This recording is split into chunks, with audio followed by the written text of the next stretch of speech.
Si muero por este café en polvo, Ana, por fin vas a sentir culpa de verdad, bromeó Javier golpeando la cuchara contra su taza de café. Era su rutina matutina de siempre: chistes malos, café tibio y un optimismo que no se rendía. Puse los ojos en blanco como siempre mientras alcanzaba el cuchillo para untar mantequilla en un pan tostado a medias. Entonces la cuchara se le resbaló, cayó en la mesa con un tintineo suave y los ojos de Javier parpadearon 1 o 2 veces, como si algo dentro de él se hubiera detenido y no supiera cómo volver a empezar.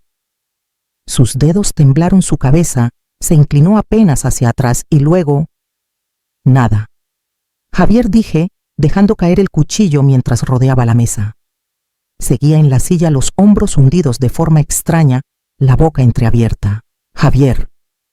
No hubo respuesta, solo quietud. Y el zumbido suave del ventilador del techo, que de repente sonó como un tren de carga. Con manos temblorosas, busqué el teléfono, marqué el 911 y me arrodillé junto a él. La voz de la operadora era calma, profesional. La mía no. Hice lo que me indicaron con presiones: contar, esperar. Pero al tocar su mano, lo supe. Ya estaba frío. Cuando llegaron los paramédicos, la cocina se convirtió en un campo de batalla de sonidos que no podía procesar palabras como masivo, irreversible, no resucitar. Asentí sin entender nada. Luego lo cubrieron y todo quedó en silencio. Me senté en el sofá con el teléfono en la mano. Mi dedo pulgar flotó sobre un nombre: Luis. Nuestro único hijo. Sonó 5 veces antes de que contestara. Hola, mamá. ¿Todo bien? Tomé aire. Luis es papá. Colapsó, se fue. Hubo una pausa, larga. Luego, hoy es el cumpleaños de Brenda.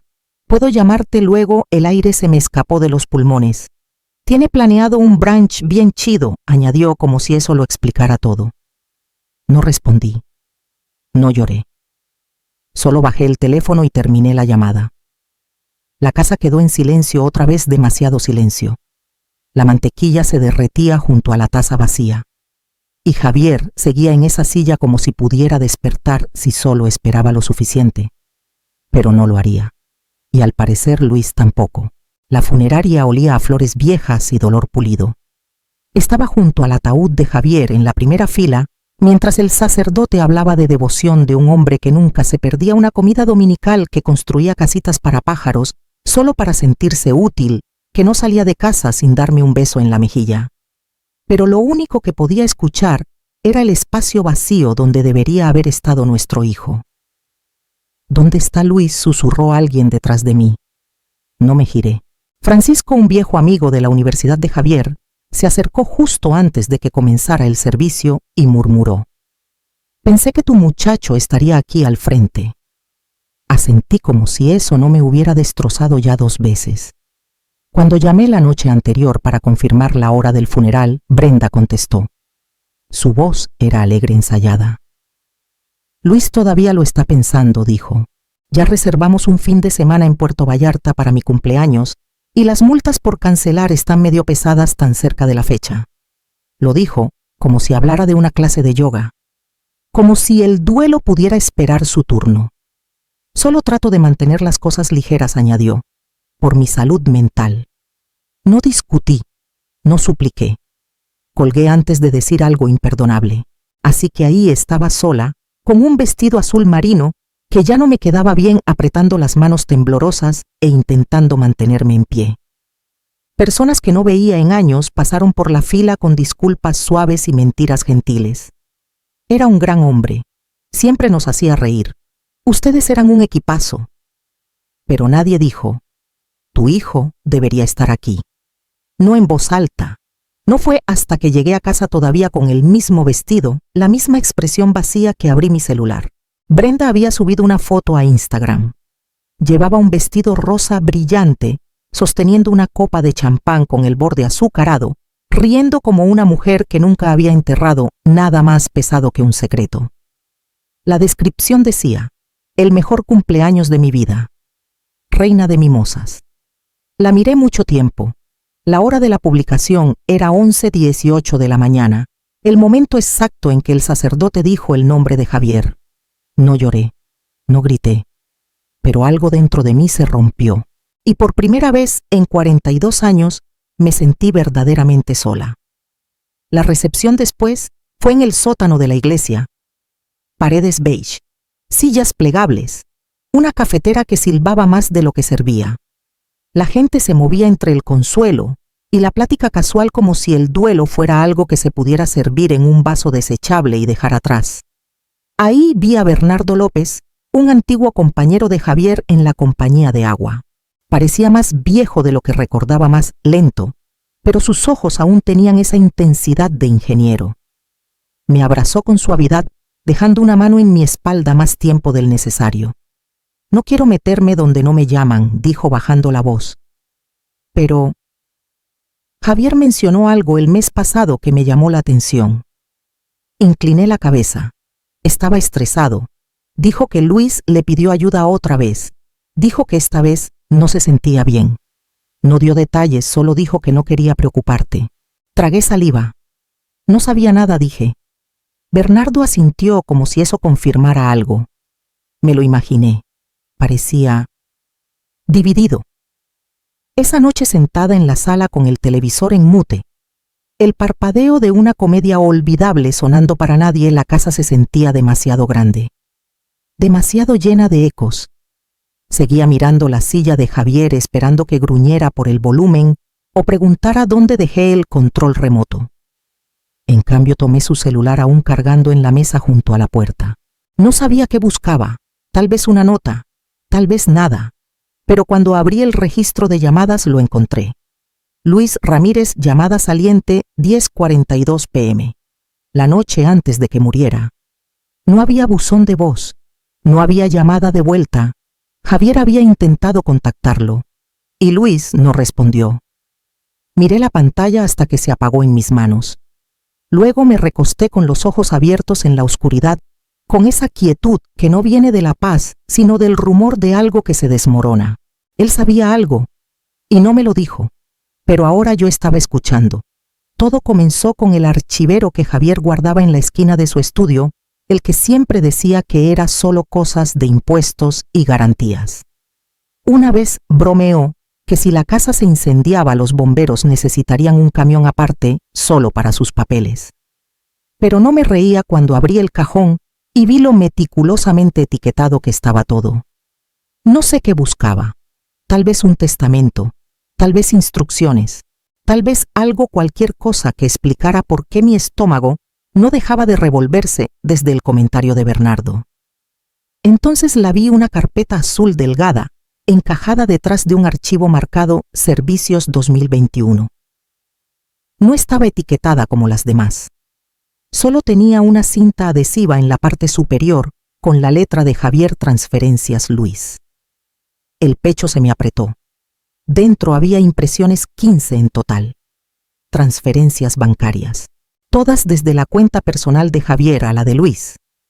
Algunas por C10.000, otras por C40.000. La más reciente me detuvo en seco. C240.000, médico. Brenda, urgente. Pasé el pulgar por el signo de interrogación. Javier siempre ponía signos cuando no confiaba en algo. Era su manera de señalar dudas sin decirlas en voz alta. Debajo del montón había una hoja amarilla doblada por la mitad con una raya en el centro. Reconocí la letra antes de abrirla. Luis, esta es la segunda vez que le dices una cosa a tu madre y haces otra. Me he quedado callado porque quería creer que estabas siendo honesto. Pero si vuelves a mentir sobre los gastos de Brenda, o si descubro que estás usando este dinero para algo distinto a lo que dijiste, no tendré más opción que cortarte por completo. Te quiero. Pero no dejaré que abuses de la confianza de tu madre. Papá. No estaba firmado. No tenía fecha. Pero estaba guardado ahí como si Javier hubiera planeado enviarlo y nunca lo hizo. Me quedé sentada con el papel en el regazo, las palabras hundiéndose como piedras. Javier no solo estaba estresado, estaba atrapado entre la verdad y la protección. Y ahora él se había ido. Y yo era quien cargaba con las mentiras. Era un miércoles cuando apareció 5 días después del funeral. No había sabido nada desde esa llamada. Ni una disculpa, ni flores, ni siquiera un mensaje. Cuando abrí la puerta, Luis estaba ahí con las manos metidas en los bolsillos de la chamarra, como si no hubiera decidido si estaba aquí por culpa o por obligación. Vi a Brenda detrás del volante de su camioneta con el motor encendido, usando lentes de sol a pesar del cielo nublado. Ni siquiera levantó la vista. Mamá dijo Luis como si fuera un saludo y no una súplica. Me hice a un lado. Pasa. Nos movimos a la sala. La silla de Javier seguía intacta. No había tocado ni la taza de café. Luis evitó mirarla. ¿Quieres café?, pregunté por costumbre. Negó con la cabeza y se sentó en el borde del sofá, como alguien esperando malas noticias. Mónica piensa que debía haber venido antes, dijo. Claro no, que él debió haber venido antes, Mónica piensa. Dejé que el silencio se alargara. He querido llamar. Es que ha sido mucho. Asentí lentamente. Mi celular ya estaba grabando en el bolsillo de mi cardigan. No porque planeara usarlo, sino porque no confiaba en recordar sus palabras exactas después. No confiaba en que no cambiaría la historia si las cosas se ponían feas. ¿Sabías que tu papá intentó llamarte la noche antes de morir?, pregunté con voz calmada. Dio un respingo, un movimiento rápido en la mandíbula, luego un encogimiento de hombros. Tenía el celular en silencio. Estábamos fuera. Brenda planeó algo sorpresa. Cena amigos. No pensé que fuera serio. No reaccioné. No le debía consuelo. ¿No pensaste que tu papá era serio? Miró hacia otro lado frotándose las manos. No dijo nada de estar enfermo. Tú tampoco. Mi mano alcanzó la carpeta azul en la mesita. Saqué la carta, la desdoblé y se la di. La leyó. Despacio. Cuando terminó no habló. Solo se quedó ahí inmóvil. Nunca la envió, dije. Pero lo decía en serio. Luis miró el suelo como si la alfombra pudiera ofrecerle perdón. No lo hizo. Yo tampoco. La oficina de Carlos Aguilar no había cambiado en 20 años. El mismo reloj de pie en la esquina, las mismas sillas de piel que crujían al sentarte, el mismo escritorio de madera pulido por miles de firmas. Levantó la vista cuando entré, quitándose los lentes. Mariana dijo suavemente, poniéndose de pie para estrechar mi mano. Lo siento mucho por Javier. Asentí colocando la carpeta azul con cuidado en su escritorio. Gracias, Carlos. Pero no estoy aquí para hablar de Javier hoy. Quiero hablar de lo que sigue. Me estudió un momento y luego señaló una silla. Supongo que no es solo para organizar la herencia. No, dije, deslizando la carpeta hacia él. Es sobre el testamento. Quiero cambiarlo, completamente. Abrió la carpeta revisando las transferencias, la carta no enviada, y mi lista escrita a mano de los bienes, cuentas de ahorro, la casa, la pensión de Javier, incluso el fondo que guardábamos para emergencias. Cuando llegó a la última página donde escribí solo Lila, levantó la vista. ¿Estás segura? Nunca he estado más segura de nada en mi vida. Carlos asintió lentamente y tomó una libreta legal. Podemos crear un fideicomiso. Todo va a Lila. Puede acceder en etapas, primero para la universidad, luego para vivienda y el resto cuando cumpla 25. Bien, no quiero que la presionen para repartir favores solo porque tiene acceso temprano. Y Luis, Brenda fuera, completamente. Dio un asentimiento firme y añadió: podemos incluir una cláusula de no impugnación. Si lo desafían, pierden todos sin resquicios, sin segundas oportunidades. Lo redactaré con cuidado. Agrega otra cláusula, dije. Si alguien intenta influir en Lila para actuar contra los términos del fideicomiso, ella obtiene el control total de inmediato. Carlos detuvo el bolígrafo a medio camino. Eso es agresivo. No, dije. Es necesario.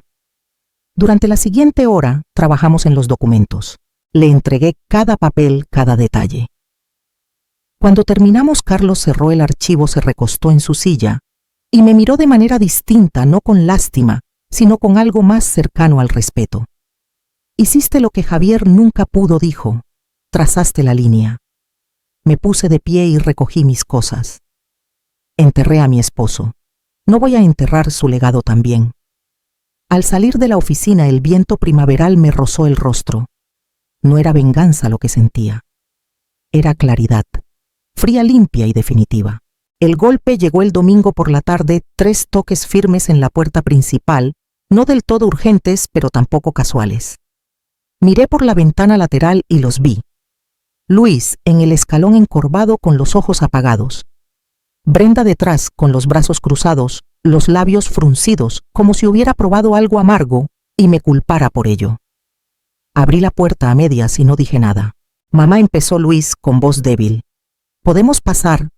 Me hice a un lado, no porque quisiera, sino porque Lila estaba arriba y no quería un espectáculo en el porche para que lo viera el vecindario. Entraron como invitados, no como familia. Brenda no se quitó los lentes de sol. Se sentó primero. Luis se quedó de pie. Recibimos una carta, dijo, de Carlos Aguilar. Asentí. Dice que nos han quitado, de todo, así es. Abrió la boca, luego la cerró. Miró a Brenda, quien tomó la palabra de inmediato con voz cortante. Esto es una represalia emocional y, francamente, casi coercitivo. Hablamos con un abogado y tenemos todo el derecho de impugnar un documento firmado bajo presión. Incliné la cabeza. ¿Estás sugiriendo que no estaba en mis cabales cuando tomé decisiones legales sobre mi propia herencia? Sugiero que el duelo nubla el juicio, espetó. Y esto es un castigo. Desde el pasillo de arriba, escuché el leve crujido de un escalón. Lila estaba escuchando. No la llamé. Quería que oyera esto cada palabra. Me giré hacia Luis. ¿Estás de acuerdo con ella? No respondió. Bajó la mirada moviendo el peso de un pie a otro como si el piso pudiera guiarlo. Así que hablé con claridad. No fría, no cruel, solo honesta. No puedes saltarte el funeral y esperar leer el testamento. Su rostro se arrugó y por un momento pensé que tal vez había algo que salvar. Pero entonces Brenda se levantó colgándose la bolsa al hombro como si fuera un arma. «Te vas a arrepentir», murmuró. Me hice a un lado otra vez, esta vez sin decir nada. Ella salió primero. Luis la siguió deteniéndose en el umbral como si quisiera decir algo. No lo hizo. Cerré la puerta suavemente tras ellos. El silencio que siguió no se sintió vacío, se sintió ganado. Llegó en el sobre más pequeño que había visto, azul claro sellado, con una calcomanía en forma de margarita. Lila me lo dio después de la cena, cuando los platos estaban lavados y la casa estaba tranquila. No dijo nada, solo lo puso en la mesa entre nosotras y esperó. Abrí la solapa y encontré una memoria USB negra no más grande que mi pulgar. «¿Qué es esto?», pregunté con suavidad. «He estado guardando cosas», dijo con ojos firmes, «por si acaso». Esa noche conecté la memoria a mi laptop en el cuarto de arriba, sin estar del todo segura de lo que encontraría. Había carpetas, fechadas organizadas mucho más cuidadosamente de lo que cualquier adulto esperaría de una niña de 12 años. Dentro grabaciones, capturas de pantalla, incluso algunos videos. Hice clic en uno etiquetado Sala Cunta 4, marzo.mp4. La imagen temblaba ligeramente, grabada a través de una rendija en la puerta. La voz de Brenda llegó primero, aguda, rápida. «Si presionamos un poco más, va a ceder. Decimos que está confundida, tal vez deprimida. El abogado podría marcar el fideicomiso». Luego la voz de Luis, más baja, casi aburrida. «Deja que mamá siga con su juego. No va a vivir para siempre. Si Lila se porta bien, puede ayudarnos después». Pausé el video. Mis manos temblaban, pero no de sorpresa. De algo más frío, más firme. Revisé otro archivo, una grabación de pantalla de mensajes de Brenda a alguien llamado Mónica, quejándose de la vieja acaparando todo el dinero, y cómo Luis no va a tener agallas a menos que ella muera o yo lo obligue. Y al fondo de todo había un documento titulado Nota para Abu Pste. Abuela no sabía a quién más decírselo. Escucho cosas cuando creen que estoy dormida. Sé que están mintiendo. Te creo. Guardo esto por si alguna vez necesitas ayuda. Con cariño. Lila, miré esas palabras por mucho tiempo con la mano aún en el trackpad el cursor congelado. La voz de Javier resonó en mi cabeza, entonces algo que dijo una vez después de ver a Lila construir una ciudad entera de Lego sola. Esa pequeña es más lista de lo que parece. Tenía razón. Ella había observado, había escuchado.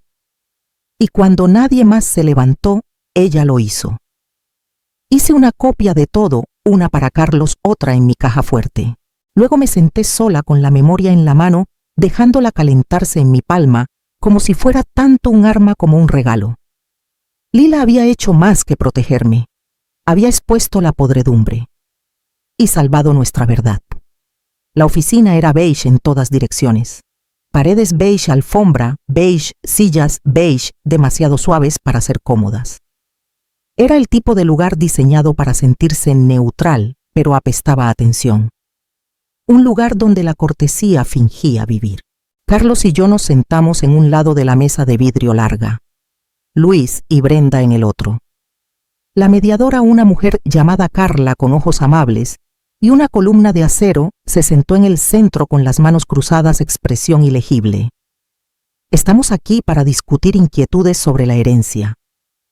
Ramírez, recientemente modificada, comenzó. Mantengamos esto profesional. Brenda intervino antes que nadie. Todo este fideicomiso se reescribió en medio de un trauma emocional. Mariana está de luto. No estaba en el estado mental adecuado. No dije nada. Solo saqué la carpeta que Carlos y yo preparamos y se la di a Carla. Por favor, revisen esto, dijo Carlos con calma. Dentro estaban las transferencias bancarias, la carta no enviada, las capturas de pantalla, la memoria USB. Carla conectó la memoria a una laptop segura y revisó el contenido en silencio. Cuando sonó la primera grabación, Brenda susurrando, si presionamos un poco más, va a ceder. La temperatura en la sala bajó 5 grados. Brenda apretó la mandíbula. Esto es una grabación de una niña. Está fuera de contexto. Carla pausó el video y levantó la vista. De hecho, el contexto es muy claro, y la decisión de tu hija de documentar esto sugiere que entendió mucho más de lo que debería haber necesitado. Luis no dijo una palabra. Solo miró la mesa como si pudiera abrirse y tragárselo entero. El fideicomiso se mantiene, dijo Carla finalmente. Es legalmente sólido y moralmente bueno, no creo que haya mucho que discutir. Brenda se levantó abruptamente, su silla rechinando contra la alfombra. Esto es indignante. Lo es, dije suavemente. ¿O solo es inconveniente para ustedes? Salió furiosa sin decir más. Luis dudó. Luego la siguió aún en silencio. Carla me devolvió la memoria. Es una niña extraordinaria, dijo. Hiciste algo bien. No dije, guardando la memoria en mi bolsa. Ella hizo algo bien. Por primera vez desde el funeral de Javier sentí un tipo diferente de quietud, no silencio, sino resolución. La justicia no vino de un tribunal, vino de arriba, de una niña que se negó a olvidar. Lila cumplió 18 un viernes. Llegó justo después del mediodía con los rizos aún húmedos de la ducha, sin maquillaje, sin pretensiones. Se sentó en la mesa de la cocina donde Javier solía leer el periódico cada mañana y me dio un sobre amarillo doblado, sellado familiar. Esperé para abrirlo, dijo. Quería que estuvieras aquí. Lo abrió despacio, desdoblando las 6 páginas que escribí hace casi 5 años. Vi sus ojos moverse por las palabras, sus labios apretándose, sus manos tensándose ligeramente, mientras leía la verdad que intenté darle sobre su abuelo, sobre su padre, sobre el amor, la traición y el precio de callar demasiado tiempo. Cuando terminó, levantó la vista con lágrimas contenidas justo bajo la superficie. Cambié mi segundo nombre, dijo con voz suave. Parpadeé. ¿Qué la semana pasada? Ya es oficial. Presenté los papeles yo misma. Sacó un documento legal de su bolsa. Su nuevo nombre completo estaba impreso en negritas en la parte superior, Lila Mariana Ramírez. No pude hablar. Me abrazó antes de que lo intentara con su barbilla en mi hombro, su voz suave. Gracias. Por protegerme. Por decirme la verdad. Por no dejar que la reescribieran. Esa tarde nos sentamos juntas en su graduación. Cruzó el escenario en una túnica azul con el borlillo balanceándose su nombre resonando por el micrófono como un trueno silencioso. Me sonrió desde el podio brillante, firme, segura. Luis estaba ahí en la última fila, solo. No saludó, no se quedó mucho, pero yo sí, porque Lila me eligió, y al hacerlo reescribió todo.